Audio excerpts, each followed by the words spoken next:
शिष्यवृत्ती परीक्षा इयत्ता 4थी.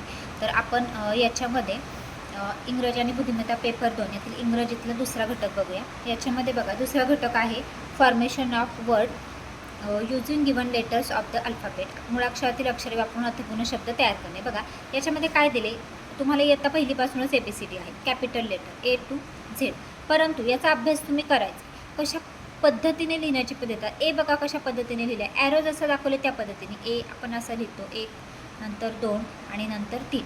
ओके नाही, म्हणजे ए लिहिण्याची पद्धत, बी लिहिण्याची पद्धत, C, D, E हे सर्व त्यांनी आपल्याला ॲरोच्या साहाय्याने नंबर देऊन दाखवले. त्याचा व्यवस्थित अभ्यास करायचा की कशा पद्धतीने लिहितात. मग याच्यावर आधारित तुम्हाला क्वेश्चन विचारले जातात. मग त्याच्यामध्ये बरोबर चूक तुम्हाला शोधायच्या असतात.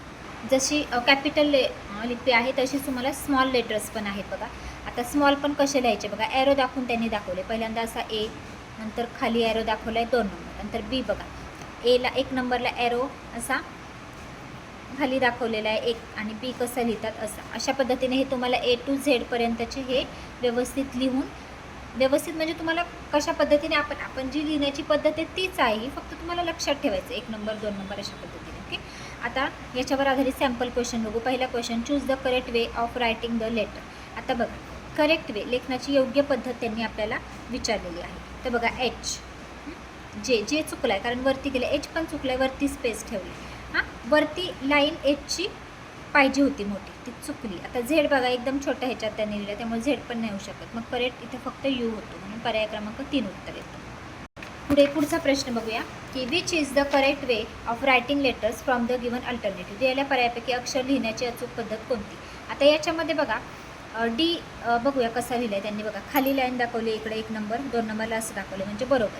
पुढचे तुम्ही चेक करा तर ते चुकलेले आहे, त्यामुळे पर्याय क्रमांक 1 उत्तर होतं. पुढे बघा तिसरा प्रश्न, rearrange the letter to from a meaningful word, select the correct option. दिलेल्या अक्षरापासून अर्थपूर्ण शब्द बनवा, योग्य पर्याय निवडा. आता बघा इथं शब्द दिलेले आहेत, तर याच्यापासून हे जे अक्षर आहेत त्याच्यापासून आपला अर्थपूर्ण शब्द तयार करायचा. तर याच्यामध्ये ॲनिमल हा शब्द तयार होतो.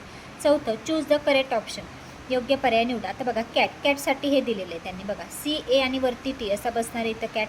मग डॉगसाठी कुठलं बसेल, D वरती हे मोठं लागणार आहे आणि Gला इथे पण जागा लागणार आहे, म्हणजे 2 नंबरचा आन्सर बरोबर येतं. इथं त्यांनी लिहून दाखवलं आहे बघा DO आणि G.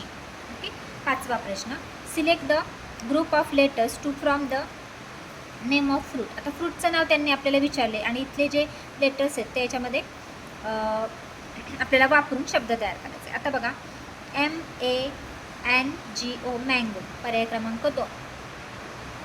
आता इथं मँगो दिलं आहे, तुम्हाला बनाना, दुसरे अजूनही फळं जे आहेत ते विचारू शकतात आणि त्याचे तुम्हाला लेटर्स इथं विचारू शकतात. ठीक आहे, आता आपण याच्यावरचे आधारित क्वेश्चन बघू. आपल्याला 10 क्वेश्चन विचारलेले आहेत. पहिला, which is the correct way of writing capital letter. आता बघा कॅपिटल लेटरचं रायटिंग, आता बघा एक कसा दाखवला आहे, 1 2 आणि हे 3 बरोबर. ए म्हणजे करेक्ट आहे, त्यामुळे पहिलंच उत्तर आपलं बरोबर निघतं. दुसरं, which is the correct way of writing small letter. हां, आता स्मॉल लेटर लिहिण्याची योग्य पद्धत कोणती. आता T कसा दाखवला आहे बघा इथे, हे चुकलेलं. M बघूया आपण, 1 2 3 M बरोबर आहे. हा V पण चुकला आहे आणि R पण चुकला आहे, म्हणजे 2 नंबरचा आन्सर बरोबर आहे. तिसरं, which is the correct formation of capital letter. Capital अक्षर लिहिण्याची योग्य पद्धत कोणती. आता याच्यामध्ये बघा E बघा, E चुकला आहे, इथून तुम्ही Eला सुरुवात केली असती. N बघा, N सुद्धा इथं चुकलेलं आहे. तर D बघूया, तर D बरोबर आहे, D बरोबर आहे आणि T पण चुकलेलं आहे. आता चौथं, which is the correct formation of small letter. हां, स्मॉल अक्षर लिहिण्याची अयोग्य पद्धत कोणती. अयोग्य विचारली आहे. आता तुम्ही बघा, आता इथं बघा J दिला आहे, N दिला आहे, G दिला आहे आणि नंतर D दिलेलं आहे. हां, याच्यामध्ये ना बघा याच्यामध्ये अयोग्य D आहे. एक मिनिट, चौथं चाललं आहे आपलं. हां, हा योग्य D होता, अयोग्य G आहे बघा इथं, G हा चुकीचा आहे.